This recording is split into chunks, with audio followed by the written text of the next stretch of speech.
Welcome to the Noble Just Beef, the small business marketing podcast. We're your hosts, Joe and Todd, and each episode we're going to be diving deep into business and marketing topics to inspire, challenge, and entertain you. So whether you're on your morning commute, powering through your workout, or just chilling out at home, we'll be here to bring you some insights, bit of laughter, and some stories to light up your day.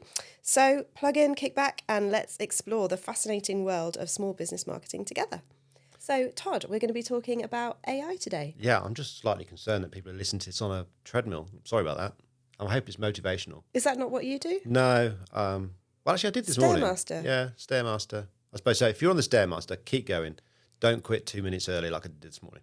There you go. There's a confession. This is going to be an honest podcast. Absolutely. Yes. Just cut that bit out so Nathan can't hear it. Nathan is Todd's PT, and he'll be very upset if he finds out that you skipped out on the last 2 minutes of exercise. A couple of minutes into our first ever podcast, and I'm already talking about the gym. Let's stay on focus. Yes. Yeah. So let's talk about AI. Bit of background then. So who are you? What gives you any qualifications to talk about AI? Nothing. I'm a marketer, 10 years in business, and I don't think anyone's really that qualified to talk about AI because it's so early in its day. So we're going to talk about just how it affects online marketing today. So lots of the questions that we get asked in our training, our workshops. In fact, the reason we themed this month, so we're recording this in March 2024, the reason this is AI driven is because we gave the workshop, was it last month in February? Was it in February? We did the workshop, the Everywhere workshop. Or was it January? I can't remember. But we did a tiny section on ChatGPT and everyone wanted to know more about it. So that's why we've moved into it. So today is based on really the questions we get asked quite a lot by our clients, audience, and yeah. And who are those people? Who are the clients in the audience? What specifically, or just the not by name, but who do we tend to work with? We tend to work with small to medium business owners at the workshops, and then companies that typically sit between. They're not starting out, but they don't have their own marketing department. They sit in that what I call the gap in the middle. So generally speaking, at the workshops, which is where a lot of these questions will have come from, they'll either be doing their own marketing or they'll be working towards having their own in-house team, and that's where Spaghetti Agency get involved and help people out.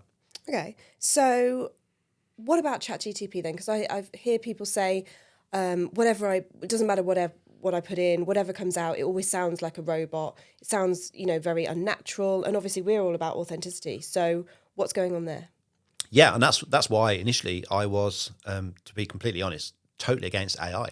And I went to a seminar in London where just one person talked about AI and how he was automating everything with all of this kind of stuff. And we've just had a chat with someone about how social media has now got AI to respond to comments. And I'm like, I'm not there with that. And I don't know if I'm still there with that now. But the reason I push back on it so much is it's so generic, or can be.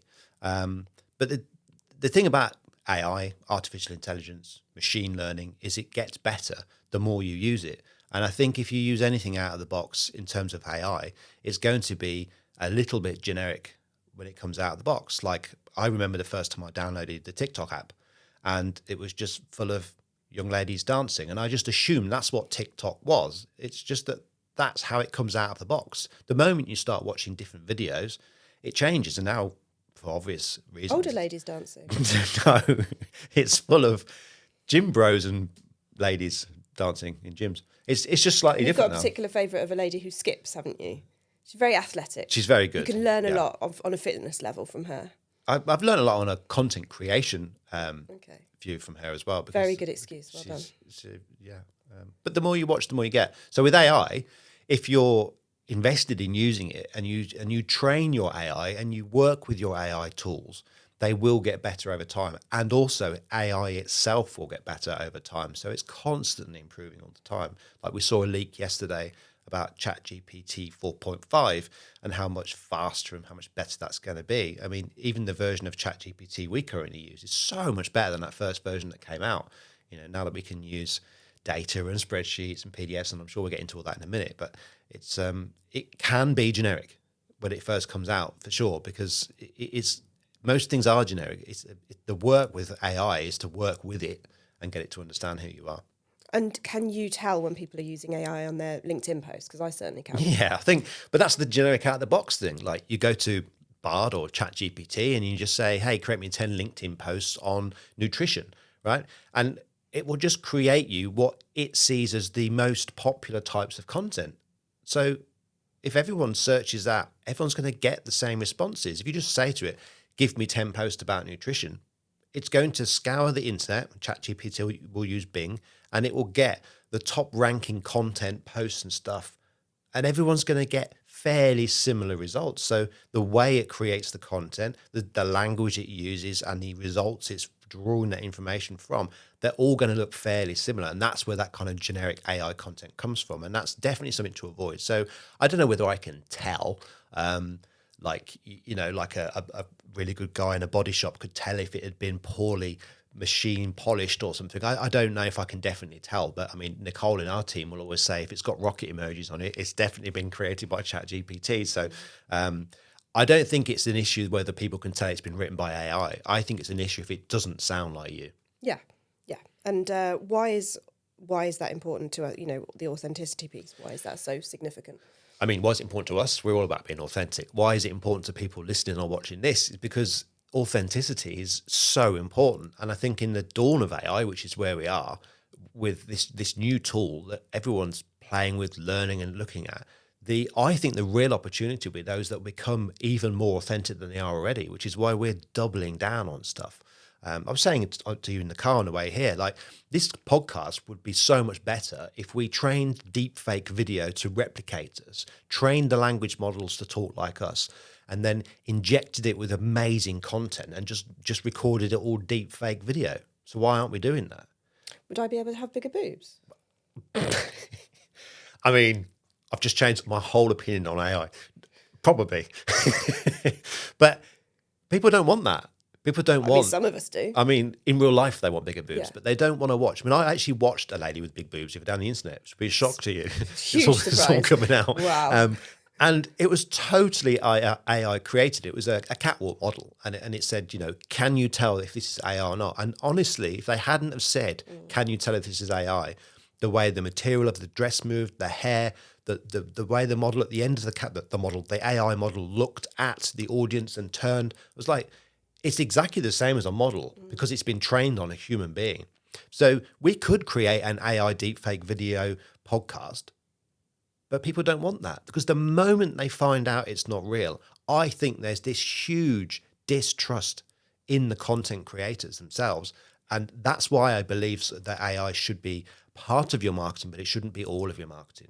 I mean, you only have to look at the royals this week. Yeah. This week? Last week? Well, it's been ongoing. She's not been seen referring to Princess Kate. One slight hesitation, like, hang on a minute, is there a photoshopped element of this photo? And it blew up. Obviously, it's blown up because why is it edited this, that, and the other? But as I was saying to you on the way over, I think it's the distrust. It's like, what are they hiding from us? Why aren't they showing up themselves? So, yeah. Well, I've got a number of theories on that. Let's if not you get go into down the rabbit hole on Twitter or X, there's a lot of people with lots of theories, and that's the problem. Is if there is some mistrust that's been created, people are going to fill in the blanks by themselves because they see that something isn't right and it's not sitting right. So then they come up with the possible explanations for why that could be. Yeah. So yeah, I agree to an extent, but I also think, do people care whether something is AI generated? Because isn't there an AI generated model on OnlyFans? I'm sure you won't know anything about this either. Who I mean, I don't even know how to subscribe on OnlyFans. She's completely AI generated, and she's made way more money than actual real women, but she can't because she's not real. So what's all that? Where's that going? Well, look, if you bring the psychology into it, if you watch pornography, it's not real. It's a set like we're in now. Those people aren't actually. You get the odd, pornography stars that are couples, but most of it's fake. It is fake. Okay, they're real people. It's still fake. That's not really how people have sex. It's fake. So this is just taking it to another level. Like everyone is totally on board with the fact that this thing is fake, but so are the people on OnlyFans as well. They're not really sitting around all day long with their feet in front of a camera. That's not how they live their life. They just go to Sainsbury's and wear shoes like most people. It's just not my thing at all. It's really not. But so do people want real life stuff? Yes. Will they be okay with fake stuff? Of course. So you think when you call up your bank, you're speaking to an actual person on the bot? No, you're speaking to a fake machine-led bot, AI tool, whatever. Are you happy if you get your thing sorted out? Yes. Like I spoke to Amazon the other week. They'd shipped something. They'd sent the wrong thing. I know full well I was talking to a bot. I got my 250 quid back. Do I care it was a bot or a human? No. But when you do start caring is when they can't help you with the problem because it becomes more complex. You can't get through to a real person and you just want to chat to somebody who is alive Yeah. so that they can understand your predicament and sort it out. That's the thing I've always said about AI in terms of marketing and stuff. Like the purpose of you creating content and putting content out on the internet is that it's your content, because even this content that you and I are putting out on this podcast, you know, we've covered some things that everyone's talking about. Why us? Why bother? Why would we blog about Instagram pictures, that post that Nicole's created that's gone really well? Why would we post in our Facebook group about how to create Facebook ads? Everyone's done it. Who are we to put it out there? Well, we are us, and it's our view and it's our marketing and it's our opinion on it. That's the bit that's different. So when you go to ChatGPT and say, create me 10 posts for LinkedIn about nutrition, that's pointless because that isn't based on your experiences. It isn't your view and it hasn't got your kind of angle and flavour, pun intended, to it.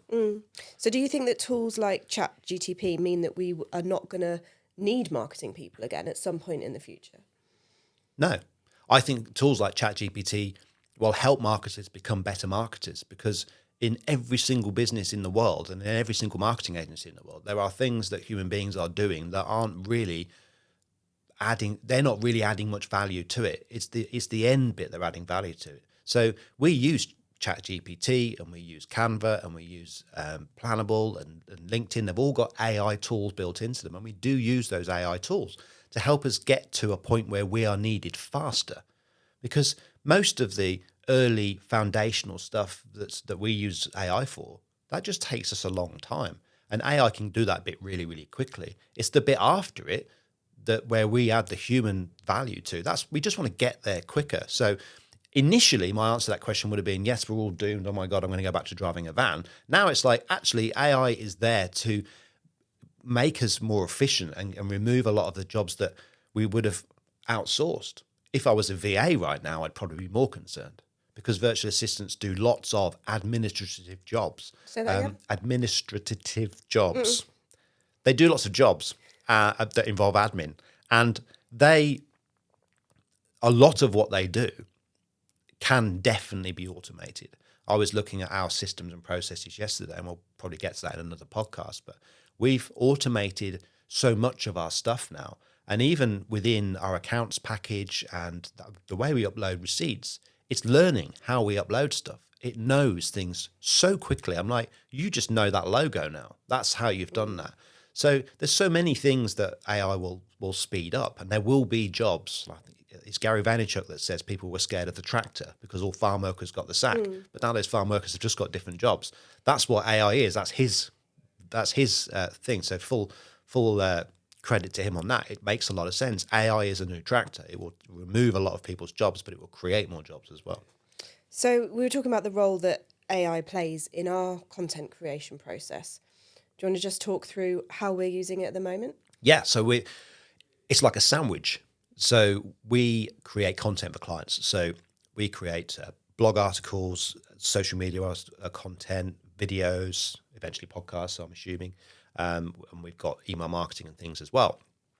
And we always start with the customer. So we speak to our client, we help, and we are trying to understand them. I mean, the one we're building a website for at the moment, we really needed to understand that client because the original website and content was so wrong. It got completely the wrong message. Now, that's what happens with AI. You lead the witness the wrong way, you get the wrong content. So we always start with the client, and we ask them, who's your ideal customer? What do they care about? And the answers they give back are usually wrong, aren't they? They say, oh, this is what they care about. And then it's like, no, they don't care about that at all. So we help them understand the things that their customers really care about. We do some research, and then we interview them and say, right, we're going to talk about these 6 pieces of content this month. That frames your marketing. And then we bring AI in. And then we bring AI in and say, this is what we've done. The video call, the Zoom calls we have are recorded by Otter AI. So that transcribes the notes and the transcript for the video, which is really useful. So we can search the conversation. We can use the content from that into tools like ChatGPT to create kind of a basic outline of the content. But then Tanita, our copywriter, bring back the human in again, so that's the completion of the sandwich, will then create the content. So AI is there to speed up and improve the functionality of that conversation, but it's not there to create the content, because it will. We've tried it, haven't we? Yeah. We have tried it. I actually even trained a channel on ChatGPT to create content like me. So I said, I want you to create content like me. I want you to be an expert content creator, but I want it to be like me. So I want to be able to give you topics and information. Then I want you to create blogs so it literally sounds like I've written it. And you have to be really specific with ChatGPT. And as I was saying to Nita, who's very lovely, I said, you just got to be really rude with ChatGPT and say, no, ChatGPT, it's wrong. You must do this now. It doesn't come naturally to her. She's way too nice. For me, quite normal. And I gave it some content and I fed it in and I said, I'm going to create this piece of content. And I gave it what we call concepts, which is basically a set of bullet points, a title, some subheadings, some bullet points, a conclusion, brief, call to action. Yeah, but we call it concepts. It's a content brief. And I asked it what it wanted. It said, I need to see some of what you've written. So I got some of the pieces of content I've written, some blogs from Spaghetti Agency, pasted the link in. It can go and read that now, which is great. And it came up with content. And it was okay. But in true ChatGPT style, it went way overboard on the Wild West thing. Because if it reads our website, our main pages are quite Wild West, but it's not how we blog. So I said, no, Tone it down a ChatGPT. bit, love. Yeah. Easy on the yeehaws. Let's just calm it down a bit. People actually have to read this shit. It's got to make sense. And eventually it got there, but I persevered with it. I was like, I could have written a bloody blog by now. It would have been just quicker for it to give me a framework. It could have done the SEO research, because that's a technical job, and you can sense check that technical job. Like our maths teacher always used to say, you must learn how to do maths. And I said, but sir, I've got a calculator. And he said, you won't always have a calculator. Who's laughing now, Mr. Brown? I've got one on my watch. But his point was sound. You still have to understand what's wrong and right. Because I added something up the other day on a calculator and it was wrong. I was like, hang on, it doesn't sound right, look right. Redid it. I was like, oh, I typoed. So the same is so with SEO. So you can use ChatGPT to come up with all this stuff, and then you can know whether it's actually way off the mark or not. But that's kind of a technical job that you can get it to do. The actual writing of it, I still believe, is down to humans. I really do. Just the heavy lifting can be done by AI. Yeah. So if other smaller businesses want to use AI, they've got limited resources, what sort of thing do you think that they should be using it? How should they be starting out on their journey? Good question. Thanks, I wrote it myself. Start small. Everyone knows ChatGPT. You've probably heard of Bard, which will get better. I'm still waiting for Google to really get on with it. They've been a bit slow, really. I imagine it's coming. Almost every tool that we use now, Canva's got AI in it, LinkedIn, if you pay, has got an AI rewriter, Meta ads have got AI in there. Start to just start using it, and it's almost it's a bit like learning to be a Jedi. You've got to like feel it. You've just got to get into it. It's a different thing altogether. I think people wrongly assume, and I hope this is okay to say, I think they wrongly assume that AI is just going to work straight away and they can just use it. For the most part, AI is free. I mean, there is a version of ChatGPT that's free. I think there's elements of Bard that are free. Canva is free to a point. I don't know if you get the AI tool in there. I know most of the scheduling tools that we use, the AI part comes when you pay. But if you go down this route then, so you're just going to end up surely on social media if the AI tools are suggesting posts and people are just accepting them and posting them out, that everyone is just going to be AI tool talking to each other. Yeah, great. So it's just a whole load of robots doing it. Absolutely. I can't wait for that to happen because it's a huge opportunity for us. And it's a huge opportunity for people listening to this podcast to be authentic. We said this like 10 years ago when we started doing Twitter for companies. And we said, this is ridiculous. We're talking Acme company to ZYX company over there. And we know that it's Todd talking to Dave, two social media marketers. Like, this is... Where's the influence? Where's the learning? Where's the connection? Nonsense. There is no connection. But actually what it does as a brand perspective, like Innocent Smoothies, we were really big fans of back in the Twitter days. Of course, it wasn't actually Innocent Smoothies we were talking to. We were talking to, I think his name's John, the guy that used to do the tweets there. But you're still creating some kind of brand message, like when those two supermarkets fell out over the Caterpillar cake. It wasn't really the CEOs of Sainsbury's and Lidl or Aldi, whoever it was that were arguing. But it was great for the brand, and it was a good message there. But going back to your question, like, isn't social media going to be full of, Chat GPT and Bard post talking to you? Probably, but a great opportunity for people who are actually real. But what kind of environment is that for real people to hang out in? Why would anyone want to go online and be in social media if it's all just robots talking to each other? Well, they won't. But then the algorithms will serve up what you want. So when I signed up to TikTok, it was full of dancing ladies. Now it's full of gym bros. Your algorithms and your timelines change. Your TV changes based on what you watch. Your adverts on Sky are related to where you live and what you watch. Your Amazon Prime, your music, your Spotify. Think about it. The world that we live in, every single thing on our phones is completely bespoke to us. Like, it blows people's minds when I say to them that if I Google something and you Google something, it's completely different. And then when you explain, obviously it's based on search history. Oh, yeah, I've heard of that. I said, but your website is nowhere near where it is on my search as it is on yours, because your phone is giving you what you want to see, which is your own business. And it's the same with the algorithms. So when we get to maybe that point where it's just T2 talking to T3, great, because people are going to turn off. It's already happening. There's a huge Google update this week where there's been websites just completely taken off the listings. I heard about this. Because I've said this straight away. If you just use AI tools to create content, that's not going to be good for SEO. And people tried to argue the point saying Google said that AI content's great because it still adds value. Yes, there are pieces of content on the internet that do rank and they are purely AI written, but a human being has been there and makes sure it's all correct and done. But Google's latest update, March 2024, is really penalizing AI content, fully written AI content, good content, but it's content that doesn't add any extra value and it's not based in experience, which is what Google wants. Google wants, and I believe that's because humans want, because ultimately these algorithms are just giving us what humans want. It wants experience, and that's what I mean about the videos. And it wants thought leaders. It wants actual people. I mean, who'd have thunked it in 2024? Human beings want to speak to human beings. Look what happened in 2020. As soon as we were allowed out again, everyone went out again. We'd want to be around people. We don't want to be on Zoom. No. I saw this comment yesterday on LinkedIn, and I'm looking to go networking somewhere, and someone said, Do you want to come I've got to this our fully Zoom? online thing. And she went, I am done with it. Wasn't even apologetic. I'm done with Zoom meetings. It's not 2020 anymore. We're not there. So it was good for a little bit of time, and AI it's been fun. But now it's like we're settling down a little bit. And I think with the Martin Lewis deepfake scam and Elon Musk scams and stuff, we're already on top of it. We've already seen the clever AI videos of Trump and Biden, and we're on it. The algorithms and the timelines and the Zuckerbergs of the world, they know. They're ahead of the curve. But it is becoming harder and harder to distinguish between the two. It is, but on TikTok have literally changed their T's and C's. If you put any augmented AI created content, you must mark it. If you don't, you'll get a strike. And you don't get many strikes on TikTok before you get kicked off. I've had strikes for nonsense stuff that I've had to push back to protect my channel.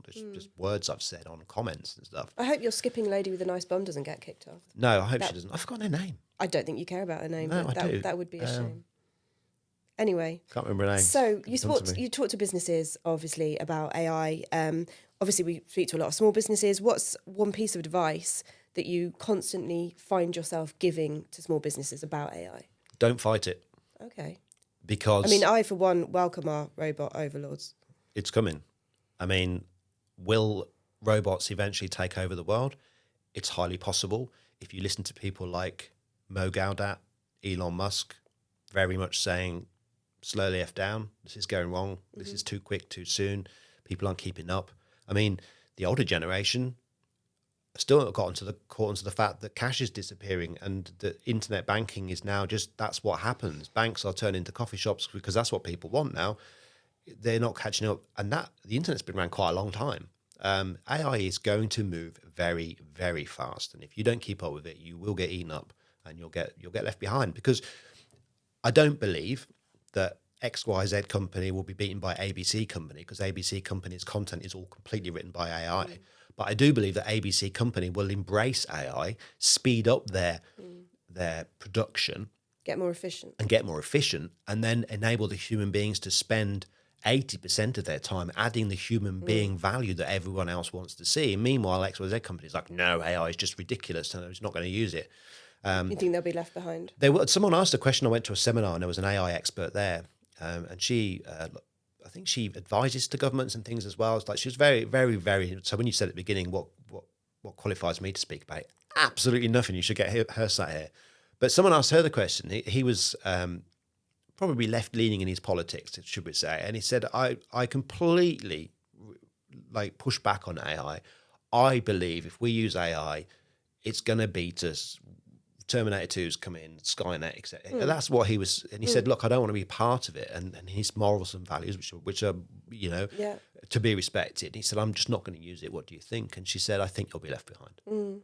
She said, whether it's wrong or right, you'll be left behind. Yeah, like in the UK, you could say, I don't want to pay tax. Okay, cool, go and live in a field. You can probably get away with not paying tax. You can. Do you really want that lifestyle? No, I don't want that lifestyle. I don't want it. So I do what you need to do. Do what I need to do. Yeah. So you mentioned about the Mo Gaudat, his opinion on AI. You've seen him, haven't you? It's terrifying, his view on AI. Do you want to talk a bit about that? Very briefly, because I don't want to put a downer on what we're saying to marketers, which is use AI.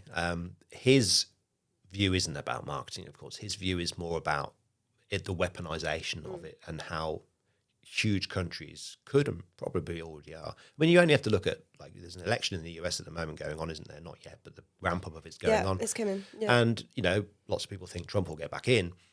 Lots of people will talk about how Trump got in before, and it was because he was so prolific on Twitter. Elon Musk bought Twitter because he was so prolific on Twitter and he wanted to keep it free speech and everything else and all the other reasons he's done it for. I think AI will have a huge influence in elections and things if we as a collective entity are not careful. I just think that there has to be this pushback and voices like Mo Gaudat's. Will it ever happen? Maybe it's like climate change. It's good to talk about it. It's good for us to recycle and everything else. So will it ever happen? We don't know. But if we don't do something about it, it probably will. So I think Mo Gaudat's view on AI is very scary. I highly recommend you listen to his podcast on the Stephen Bartlett podcast. It's a great conversation. As a weapon, it could be used badly, but then so can a vehicle. So can everything. A knife can cut your meat and your chicken, or it can kill somebody. And I think lots of things, we live in a universe where it's good and bad in equal measure. And I do think AI could well be used in a bad way. You can use it to hack a website. I won't tell you how to do that, but it is completely possible and so easy to do. It's scary. It is possible. So strap in, really, as a small business owner. I guess the other bit of advice is please make sure your passwords are bloody good.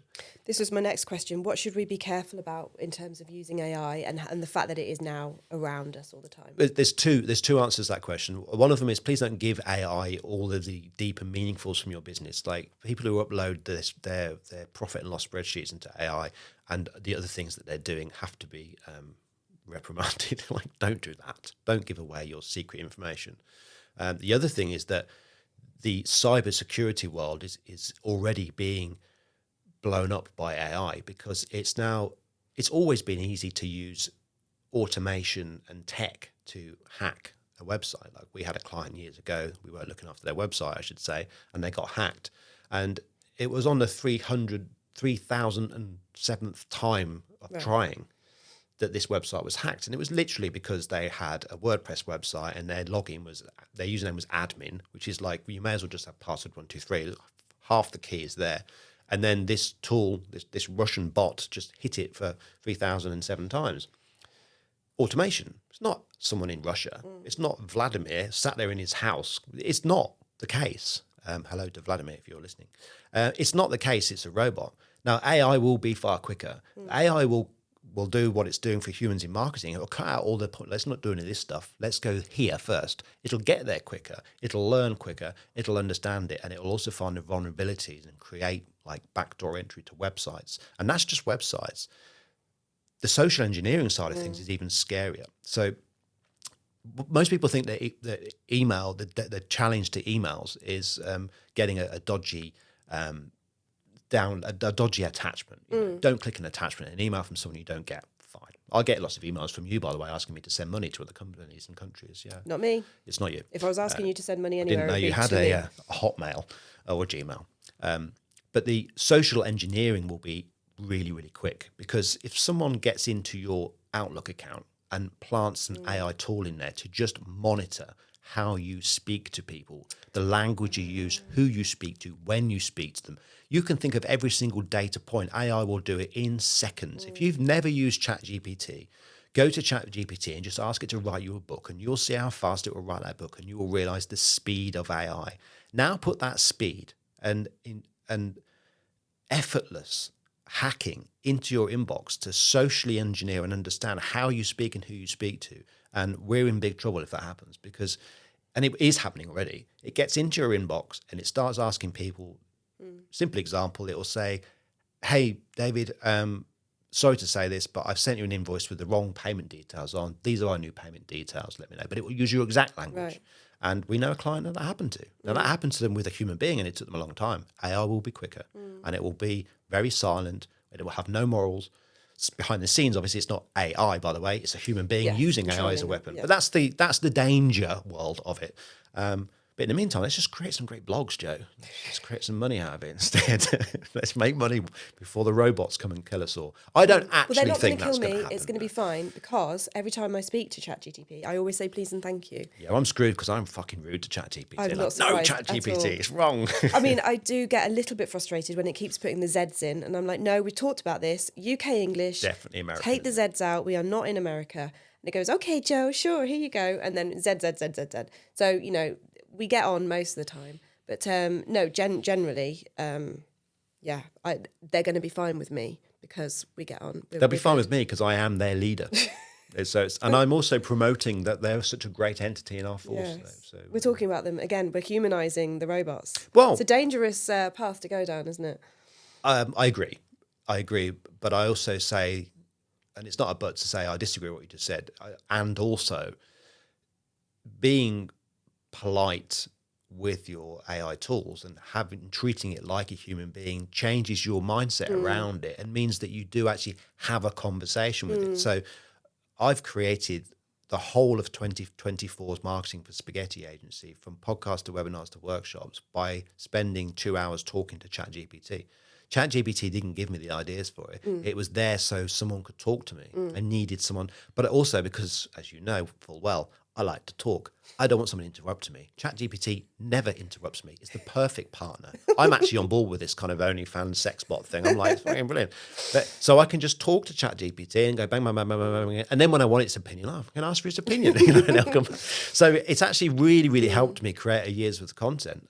It's helped me with our vision and mission statements. Yeah. Because sometimes when you just don't know, unless you talk it through, unless you get it out of your head, unless you bounce ideas off somebody. So I've bounced a lot of ideas off ChatGPT in terms of vision, and you can say where you want to go, but they can help you by asking questions. Ask me questions to help me understand blah blah. It's really, really good.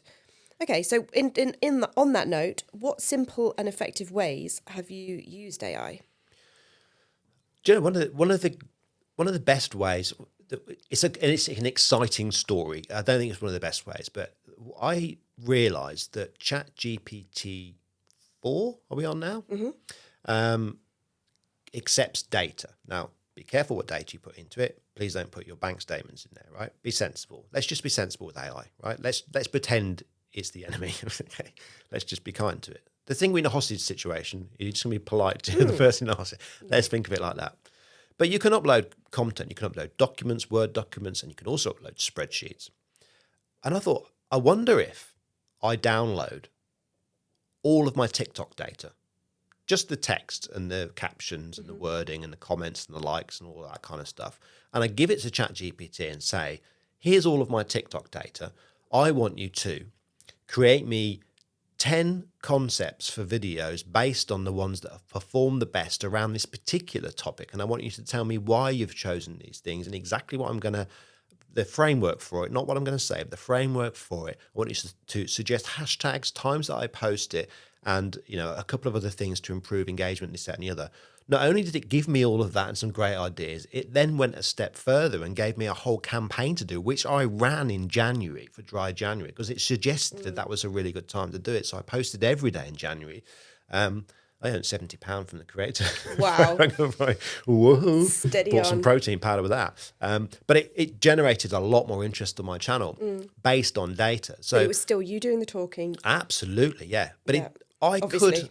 I could have got that data. I was talking to a YouTuber. I was talking to two YouTubers separately the other week, and the one YouTuber who's making a phenomenal amount of money out of YouTube does it because he analyzes his videos meticulously, absolutely meticulously. Every point, every drop off, he's got the curves, and he's like, when do people drop off my videos? What did I say at 3 minutes, 13 Made them seconds where people were bugger like, off. did I repeat myself? Was it boring? Did I breathe? What happened?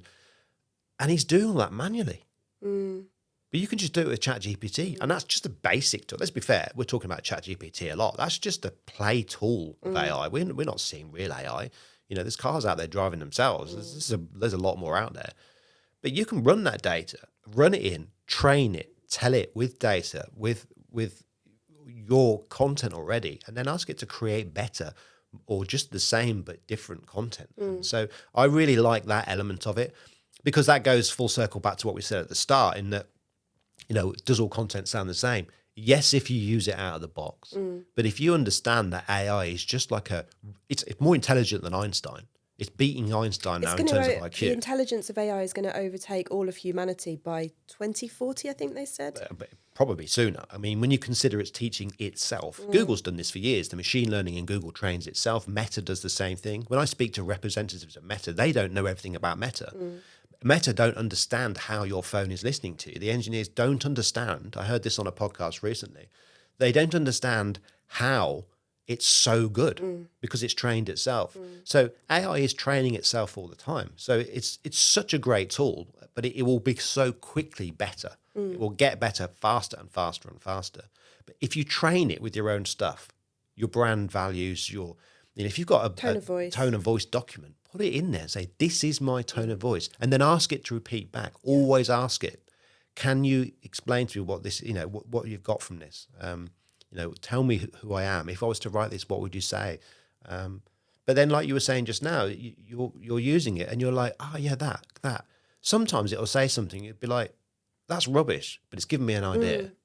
And that's another area of certainly tools like ChatGPT that I find really useful, is that it doesn't come up with the answers. Like with a great coach, a coach will help you come up with the answers you already know, as you well know. And so you just ask the questions, and ChatGPT gives you things. And who's to stop you doing that, by the way? Who's to stop? And there are AI coaches out there. There's an AI coach in Whoop. If you have the Whoop wearable, there's an AI coach in there, and it looks at your data and then gives you specific nutrition and training plans based on your data. That's where I think AI is very, very clever. Would I be threatened if I was a PT? No, because I still need the accountability of a human. If I was a PT right now, I'd be looking at how I can automate all of my processes so I could help more people. Yeah. So that's the kind of tractor analogy that Gary Vee talks about. Everyone's job is going to be affected by it. Every marketing piece is going to be affected by it, but we have an opportunity to connect with more people. I'm all up for it. Okay, that's almost a nice ending. But if you wanted to summarise your thoughts or give that last little advice tip for any listeners. Give it a go, but don't try it out the box. I think that's what we've talked about a lot here. It's there to speed up your processes, your workflow.